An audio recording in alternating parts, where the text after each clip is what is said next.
In 2020, a fire near Chernobyl destroyed the areas where nature reserve areas and villages were located. People lost property and homes. Floods in the western part of Ukraine are striking on a huge scale.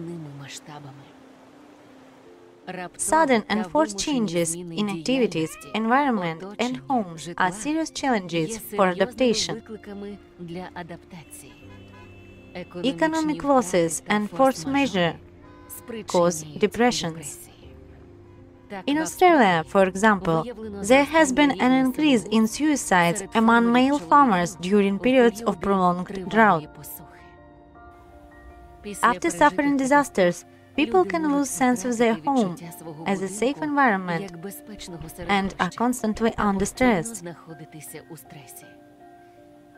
A physiological reaction to this condition is an increase in the level of the cortisol hormone. Its prolonged elevated blood level affects digestion, decreases memory, disrupts the immune system, and causes sleep disorders. Learn more about this problem.